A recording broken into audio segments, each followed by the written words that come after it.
વિદ્યાર્થી મિત્રો, આપણે ધોરણ 12 ની અંદર 16મા ચેપ્ટર પર્યાવરણીય સમસ્યાઓ એની અંદર હવાનું પ્રદૂષણ જે ભણી રહ્યા છે એમાં અત્યાર સુધી આપણે વાત કરી કે કઈ રીતે હવાનું પ્રદૂષણ ફેલાય અને કઈ રીતે રોકી શકાય, અને છેલ્લા લેક્ચરમાં આપણે જે વસ્તુ ઉપર પહોંચ્યા હતા વિદ્યાર્થી મિત્રો એ હતી કે વાયુનું પ્રદૂષણ દિલ્હીમાં ખૂબ જ મોટો ભયંકર પ્રશ્ન થઈ ગયો હતો.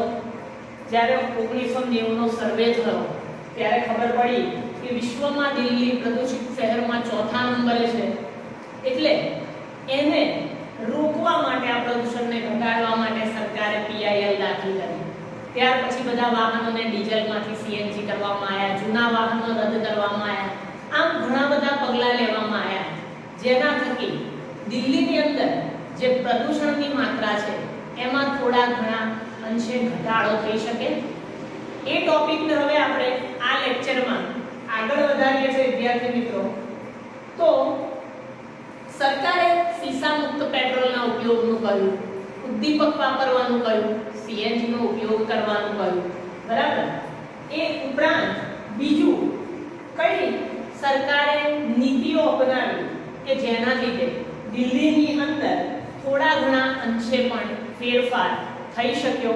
તો વિદ્યાર્થી મિત્રો, આ લેક્ચરમાં આપણે વાત કરીએ તો સરકારે એક નવી વાહન નીતિ બહાર પાડી. એ સમય દરમિયાન 1990 ની સાલમાં જ્યારે ખૂબ જ વધારે પ્રદૂષણ થઈ ગયું હતું, એટલે 1990 થી 2002 ની વચ્ચેની કોઈ પણ સમયમાં સરકારે એક નવી વાહન વ્યવહારની નીતિ બહાર પાડી, જે ભારત સરકાર દ્વારા બહાર કાઢવામાં આવી હતી. અને એનો મુખ્ય હેતુ એ જ હતો કે આ દિલ્હીમાં વધતું પ્રદૂષણ અટકાવી શકાય, જેનાથી વાતાવરણને નુકસાન ન થાય, બરાબર. સરકારે જે વાહનોની અંદર બળતણ ઉપયોગમાં લેવામાં આવે છે એના માટે વધારે કડક કાયદા નિયમ બનાવવા માંડ્યા. આ કડક કાયદા અને નિયમ શું હતા? તો પેટ્રોલ અને ડીઝલમાં સલ્ફર તેમજ સુગંધિત પદાર્થનો ઘટાડો થવો જોઈએ. એટલે પેટ્રોલ અને ડીઝલની અંદર જે સલ્ફરનું પ્રમાણ હોય છે એ ઓછું હોવું જોઈએ, અને સુગંધિત પદાર્થ એટલે કે હાઇડ્રોકાર્બન એનું પ્રમાણ પણ ઓછું હોવું જોઈએ. જો સલ્ફર ઓછો હશે તો ઓછો સલ્ફર ડાયોક્સાઇડ હવામાં ભળશે, હાઇડ્રોકાર્બન ઓછા હશે તો હાઇડ્રોકાર્બન પણ ઓછા હવામાં જશે. ઇનડાયરેક્ટલી એવું કહી શકાય આપણે કે એના લીધે હવાના પ્રદૂષણમાં થોડો ઘણો ઘટાડો જોવા મળશે. એટલા માટે સરકારે આ બળતણ માટે વધારે કડક નિયમ અને કાયદા બહાર પાડ્યા, બરાબર. એક ઉદાહરણ દ્વારા આપણે આ વાતને સમજીએ. એક કાયદો છે, યુરો 3 નિયમ છે, બરાબર. યુરો 3 નંબરનો એક નિયમ છે. એના મુજબ દિલ્હી સરકારે એવો કાયદો બહાર પાડ્યો છે વિદ્યાર્થી મિત્રો કે ડીઝલમાં સલ્ફરનું પ્રમાણ 350 ppm એટલે કે પાર્ટ્સ પર મિલિયન, અને પેટ્રોલમાં સલ્ફરનું પ્રમાણ 150 ppm હોવું જોઈએ. જો આનાથી વધારે હોય તો એ પેટ્રોલ અને ડીઝલ ઉપયોગ કરવા લાયક નથી, અને છતાં પણ કોઈ વ્યક્તિ આવા પેટ્રોલ કે ડીઝલનો ઉપયોગ કરે તો એ સજા અથવા ગુનાને પાત્ર ગણવામાં આવે છે, બરાબર. એટલે સરકાર દ્વારા યુરો 3 નામનો નિયમ બહાર પાડવામાં આવ્યો, જેમાં કહે છે કે ડીઝલમાં સલ્ફરનું પ્રમાણ 350 ppm હોવું જોઈએ, પેટ્રોલની અંદર સલ્ફરનું પ્રમાણ 150 ppm હોવું જોઈએ. આ કાયદો બહાર પાડવાનો સરકારનો હેતુ એ હતો વિદ્યાર્થી મિત્રો કે લગભગ બને ત્યાં સુધી એ આ પેટ્રોલ અને ડીઝલમાંથી 50 ppm જેટલું સલ્ફર ઘટાડી શકે, અને હાઇડ્રોકાર્બનનું જે પ્રમાણ છે એ 42% થી 35% સુધી લાવી શકે, જેથી જેટલું સલ્ફર અને હાઇડ્રોકાર્બન આ બળતણમાં, પેટ્રોલમાં, ડીઝલમાં ઓછું હશે વિદ્યાર્થી મિત્રો, એટલું પર્યાવરણને, હવાને ઓછું નુકસાન થશે. એટલા માટે ભારત સરકારે આ પ્રકારનો કડક નિયમ બહાર પાડ્યો, અને જેનો મુખ્ય હેતુ હતો સલ્ફર અને હાઇડ્રોકાર્બનમાં ઘટાડો કરવો. સલ્ફર અને હાઇડ્રોકાર્બન ઘટશે તો જ વાતાવરણમાં સલ્ફર ડાયોક્સાઇડ નહીં ભળે, વાતાવરણ ઝેરી નહીં થાય, અને હાઇડ્રોકાર્બનના લીધે જે નાઇટ્રસ ઓક્સાઇડ છે, નાઇટ્રિક ઓક્સાઇડ, કાર્બન મોનોક્સાઇડ એ બધું પણ વાતાવરણમાં ભળશે નહીં, જેના લીધે જે પ્રદૂષણ ખૂબ જ વધી ગયું હતું દિલ્હીમાં એના ઉપર થોડો ઘણો કાબુ મેળવી શકાશે. એટલે સરકારે ખૂબ જ કડક નિયમ બહાર પાડ્યા. આ યુરો 3 એટલે શું છે? 2 માર્કમાં પૂછાતો ઇમ્પોર્ટન્ટ પ્રશ્ન, જેમાં તમારે ડીઝલ અને પેટ્રોલમાં સલ્ફરનું પ્રમાણ અને હાઇડ્રોકાર્બનનું પ્રમાણ યાદ રાખવાનું રહેશે. બરાબર, 2 માર્ક્સનો ઇમ્પોર્ટન્ટ ક્વેશ્ચન અહીંયા આગળ તમને એક મળે છે. બરાબર. ઉપરાંત સરકારે બીજું શું કર્યું? આ દિલ્હીની અંદર પોલ્યુશન ઘટાડવા માટે બીજું શું નક્કી કર્યું? તો ભારતની અંદર જે વાહનની નોંધણી થાય એટલે કે વ્હીકલ રજિસ્ટ્રેશન, એના માટેના વિવિધ માપદંડો, કડક નીતિ, નિયમ અને કાયદા બહાર પાડ્યા. જે કયા છે? Most important question, short question, MCQ માં વારંવાર પૂછાતો પ્રશ્ન. વાહનનો પ્રકાર તો ચતુચક્રી એટલે 4 પૈડાવાળા, 3 પૈડાવાળા અને 2 પૈડાવાળા. આમ અલગ અલગ વાહનના પ્રકાર છે. 4 પૈડાવાળા વાહન માટે ભારત ફોર્ડ, 3 પૈડાવાળા વાહન માટે પણ ભારત ફોર્ડ, 2 પૈડાવાળા વાહન માટે પણ ભારત ફોર્ડ નામનો કાયદો છે. 4 પૈડાવાળા વાહન માટેનો ભારત ફોર્ડ કાયદો ક્યારથી અમલમાં મુકાયો? એપ્રિલ 2017 થી. આવા એમસીક્યુઝ પૂછાય છે. બરાબર. 4 વ્હીલર માટે જે ભારત ફોર્ડ છે એ એપ્રિલ 2017 થી અમલમાં મુકાયો. 3 વ્હીલર માટેનો જે ભારત ફોર્ડ છે એ 1 એપ્રિલ 2017 થી અમલમાં મુકાયો. અને દ્વિચક્રીય વાહન માટેનો જે કાયદો ભારત ફોર્ડ છે એ પણ એપ્રિલ 2017 થી અમલમાં મૂકવામાં આવે છે. બરાબર. જો અહીંયા આગળ ખાલી વાહનનો પ્રકાર બદલાય છે, બાકી કાયદો અને શહેરની અંદર કઈ તારીખથી અમલીકરણ કરવું એમાં કોઈ ફેરફાર થતો નથી. આ શું છે ખરેખર? ભારત ફોર્ડ. બરાબર. એ ભારત ફોર્ડ એ આ યુરો 3 છે એનું અપડેટ વર્ઝન છે. બરાબર. આની અંદર પણ એ જ વસ્તુ કહેવામાં આવે છે કે તમે જ્યારે પણ કોઈ વ્હીકલ રજિસ્ટ્રેશન કરાવો તો એની અંદર ઉદ્દીપક યોગ્ય પ્રમાણમાં હોવો જોઈએ. ઉપરાંત તમે જે બળતણનો ઉપયોગ કરો એમાં સલ્ફરનું પ્રમાણ અને હાઇડ્રોકાર્બનનું પ્રમાણ અહીંયા બતાવ્યું એ પ્રમાણે 350, 150 અને 42% એના લેવલનું હોવું જોઈએ. નહીં તો આ વસ્તુ ગુનો અથવા તો સજાને પાત્ર ગણવામાં આવે છે. વિદ્યાર્થી મિત્રો, આમ અલગ અલગ રીતે અલગ અલગ વ્હીકલ માટે કાયદા બહાર પાડવામાં આવ્યા. અને તમે નહીં માનો કે હવાની ગુણવત્તામાં સુધારો કરવા માટે ખરેખર દિલ્હીને ધન્યવાદ આપવા લાયક છે. કારણ કે ખૂબ જ ઓછા સમયમાં એટલે કે લગભગ 1997 થી 2005 સુધીમાં દિલ્હીની અંદર કાર્બન ડાયોક્સાઇડ અને સલ્ફર ડાયોક્સાઇડનું પ્રમાણ નીચું આવેલું પણ છે.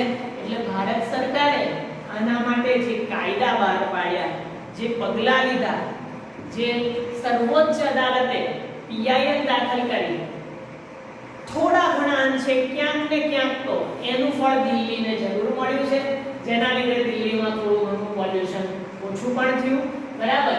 અને ત્યાર પછી આ પ્રકારના કાયદા સમગ્ર ભારતની અંદર સરકાર દ્વારા મૂકવામાં આવ્યા, જેને ભારતમાં વાહન નોંધણી માટેના માપદંડો તરીકે ઓળખવામાં આવે છે. બરાબર. આ પોઈન્ટ સાથે જ આપણે જે ટોપિક ભણી રહ્યા હતા વિદ્યાર્થી મિત્રો, હવાનું પ્રદૂષણ, એ હવે અહીંયા પૂર્ણ થાય છે. બરાબર. હવાના પ્રદૂષણની અંદર તમને કોઈ પણ જગ્યાએ ક્યાંય ન સમજ પડી હોય તમે અવશ્ય પૂછી શકો છો. બરાબર. ક્યાંય કન્ફ્યુઝ થવાની જરૂર નથી. બરાબર. ચેપ્ટર ઈઝી છે, ક્વેશ્ચન ઈઝી છે. જ્યાં જ્યાં શોર્ટ ક્વેશ્ચન નીકળે છે ત્યાં તમને કહેતો રહું છું.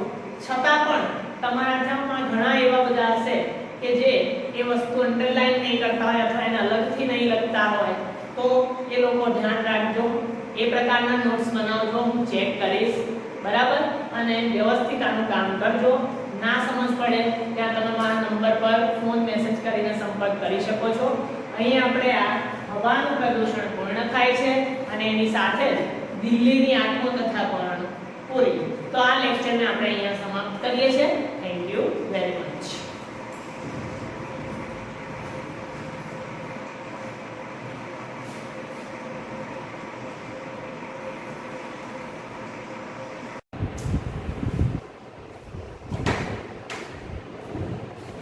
વિદ્યાર્થી મિત્રો ધોરણ 12 ચેપ્ટર નંબર 16 પર્યાવરણીય સમસ્યાઓ. આજનો આપણો ટોપિક છે જળ પ્રદૂષણ અને એનું નિયંત્રણ. અત્યાર સુધી આપણે જે ભણ્યા એ બધું હવાનું પ્રદૂષણ હતું, અવાજનું પ્રદૂષણ હતું અને દિલ્હીની આત્મકથા હતી. આ લેક્ચરમાં આપણે જેના વિશે વાત કરવા જઈ રહ્યા છે વિદ્યાર્થી મિત્રો, એ છે પાણીનું પ્રદૂષણ અને તેનું નિયંત્રણ. બરાબર? આને આપણે અલગ અલગ ભાગમાં અભ્યાસ કરવાનો છે, એટલે મેં અહીં આગળ ટોપિકનું નામ લખેલું છે જળ પ્રદૂષણ અને તેનું નિયંત્રણ ભાગ 1. બરાબર? આ પ્રથમ ભાગ છે. જોઈએ હવે પાણીના પ્રદૂષણની અંદર મનુષ્યએ કેટલી સહાય કરી છે. બરાબર? તો સમગ્ર વિશ્વમાં જે મનુષ્ય છે, બરાબર, એ જળાશયમાં કચરાનો નિકાલ કરતો આવ્યો છે. વર્ષોથી આપણે કચરો નાખવો હોય એટલે મોટા ભાગે જળાશય કે જ્યાં પાણી ભેગું થતું હોય, એકઠું થતું હોય એવી જગ્યાએ મનુષ્ય વર્ષોથી એવી જગ્યાએ જઈને કચરાનો નિકાલ કરતો હોય છે, એટલે કે જળાશયોમાં કચરો નાખી દે. કેમ? તો માણસના મગજમાં એવી ગ્રંથિ બંધાઈ ગઈ છે, એવી માન્યતા આવી ગઈ છે વિદ્યાર્થી મિત્રો કે પાણી પોતાની સાથે બધો કચરો વહાવીને લઈ જાય. એટલે માણસને જ્યારે ઈચ્છા થાય ત્યારે પાણી નાખ્યા. બરાબર? અમુક તો બિનજરૂરી માણસ હોય એ નહીં નાખ્યા આવે છે, પણ આપણે વાત ખાલી કચરાની છે અહીંયા. તો માણસને પ્રકૃતિમાં એવું નક્કી થઈ ગયું છે એના મગજમાં કે નકામો કચરો હોય ને એટલે પાણી નાખી દેવાનું, પાણી એની હાથે બધું વહાવીને લઈ જાય. એટલે નજીકના જે તે જળાશય હોય, તળાવ હોય ત્યાં એને બધું ખાલી આવે, એવી એના મગજમાં ગ્રંથિ ભરાઈ ગઈ છે. પણ માણસ એ ભૂલી ગયો છે વિદ્યાર્થી મિત્રો કે જે જળાશયોમાં એ આ કચરો નાખે છે, એ જળાશયની અંદર રહેલું પાણી એ મનુષ્યના જીવનનો આધાર છે અને કરોડો સજીવોના જીવનનો આધાર પણ એ પાણી જ છે. બરાબર? તો શું માણસ આ વસ્તુ ભૂલી ગયો છે? એને નથી ખબર. બરાબર? તો શું આ વસ્તુ કરવી યોગ્ય છે? આનો જવાબ આપતા પહેલા એકવાર તમારી જાતને પૂછજો. તમે હું બધા જ એમાં આવી ગયા કે શું આપણે આવું કોઈ કામ કર્યું છે? બરાબર? તમે જે પાણીની અંદર કચરો નાખો છો, બરાબર, એનું એ જ પાણી ફિલ્ટર થઈને તમને પીવા આપે છે. તો શું કરવા આપણે પાણીમાં કચરો નાખવો જોઈએ? બરાબર? એટલે એકવાર એના વિશે વિચાર કરવો ખરેખર જોઈએ છે. બરાબર? હવે આખી વિશ્વના અનેક તળાવ, સરોવર, ઝરણા, નદી, વેલાગનમુખી પ્રદેશ, મહાસાગર, બરાબર, ને વેલાગનમુખી પ્રદેશ એટલે નદીનું મુખ. ઓકે, તો માણસની આ વૃત્તિ મગજમાં ભરાઈ ગઈ છે ને કે કચરો હોય એટલે પાણી નાખી આવો. એના લીધે દુનિયાની અંદર કેટલાય તળાવ, નદી, સરોવર, ઝરણા, મહાસાગરો, વેલાગનમુખી પ્રદેશો, આ બધું એટલું બધું ભયંકર કચરાથી ભરાઈ ગયું છે કે પાણીનું પ્રદૂષણ પુષ્કળ પ્રમાણમાં વધવા લાગ્યું છે, જેના લીધે એ પાણી દૂષિત થવા લાગ્યું છે. ભારતમાં પણ જ્યારે સરકારને લાગ્યું કે હવે ભારતમાં પાણીનું પ્રદૂષણ વધી રહ્યું છે, એટલે ભારત સરકાર દ્વારા આ પાણીના પ્રદૂષણને રોકવા માટે વિદ્યાર્થી મિત્રો 1974માં ધી વોટર એક્ટ પસાર કરવામાં આવ્યો. ભારત સરકાર દ્વારા 1974માં પાણીનું પ્રદૂષણ રોકવા ધી વોટર એક્ટ પસાર કરવામાં આવ્યો અને આ ધી વોટર એક્ટ મુજબ પાણીનું પ્રદૂષણ રોકવા માટે કયા કયા પગલાં લેવા જોઈએ, કેવા કાર્યક્રમ યોજવા જોઈએ અને કેવા કેવા કાયદા લેવા જોઈએ, એના વિશે એમાં માહિતી આપવામાં આવી. બરાબર? આ ઇન્ટ્રોડક્શન હતું પાણીના પ્રદૂષણનું. બરાબર? હવે આ પાણીના પ્રદૂષણ થવાનું મુખ્ય કારણ શું છે? તો ઘર વપરાશનું મળ તથા ઔદ્યોગિક કચરો. ઘર વપરાશ દ્વારા જે ગંદુ પાણી નીકળે એ અને ઉદ્યોગોમાં વપરાઈને જે ગંદુ પાણી નીકળે એ, આ બંનેમાં જે કચરો છે એના લીધે મોટા ભાગનું વિશ્વમાં જે પાણી છે એ પ્રદૂષિત થાય છે વિદ્યાર્થી મિત્રો. બરાબર? આપણે વાત કરીએ તો મોટા મોટા જે નગરો છે, શહેરો છે, એમાં સામાન્ય રીતે મનુષ્ય એવું માનતા હોય છે કે ઘરની અંદર વાસણ ઘસ્યા, કપડાં ધોયા, ઘર વપરાશમાં જે પણ પાણીનો ઉપયોગ થયો એ બધી જ વસ્તુઓને પછી પાણી સાથે ઠાલવી દેતા હોય છે. આ પાણી ક્યાં જાય? તો કે ભાઈ આ ગંદુ પાણી મોટા મોટા શહેરોમાં જે ગટરો આવેલી છે એ ગટરોની અંદર વહી જતું હોય છે વિદ્યાર્થી મિત્રો, બરાબર. તો ક્યારેય એવો વિચાર કર્યો કે આપણે પુષ્કળ પ્રમાણમાં ગટરોની અંદર જે ગંદુ પાણી હોય છે એ જાય છે કે અથવા તો આ પાણીનું શું થતું હશે? શું આ પાણીને ચોખ્ખું કરી શકાય? એનું કારણ કહું તમને વિદ્યાર્થી મિત્રો, કેમ આવો પ્રશ્ન થવો જોઈએ. કારણ કે જે ઘર વપરાશમાંથી નીકળતું ગંદુ પાણી છે, બરાબર, એ ગંદા પાણીમાં ફક્ત 0.1% જેટલી જ અશુદ્ધિઓ હોય છે. બાકી 99.9% તો એ પાણી ચોખ્ખું જ હોય છે, એનો ફરી ઉપયોગ કરી શકાય. પણ એની અંદર જે 0.1% જેટલો કચરો છે એના લીધે મોટા ભાગનું પાણી ગટરોમાં વહી જાય છે. તો આ પાણીનું શું થતું હશે, ક્યાં જતું હશે, એવો પ્રશ્ન થવો જોઈએ. અને બીજો એક પ્રશ્ન એવો થવો જોઈએ વિદ્યાર્થી મિત્રો કે શું આ પાણીને કોઈ પદ્ધતિ દ્વારા, કોઈ રીત દ્વારા ચોખ્ખું કરી શકાતું નહીં હોય? તો એના માટે મેં તમને ચેપ્ટર નંબર 10 માં ભણાયેલું સીવેજ ટ્રીટમેન્ટ યાદ કરો. કઈ રીતે ઘર વપરાશમાંથી નીકળતું પાણી એ નજીકના જળાશયોમાં મુક્ત કરતા પહેલા એને પ્રાથમિક અને દ્વિતીયક સારવાર આપવામાં આવે, 4 અલગ અલગ ટાંકીમાંથી પસાર કરવામાં આવે, બરાબર. અને પછી જો એને છોડવામાં આવે તો એ પાણી શુદ્ધ હોય છે અને જળાશય, તળાવ, નદી, ઝરણા, સાગરોને કોઈ પણ રીતે પ્રદૂષિત કરતું નથી, બરાબર. એટલે આ એક એનો ઉપાય છે.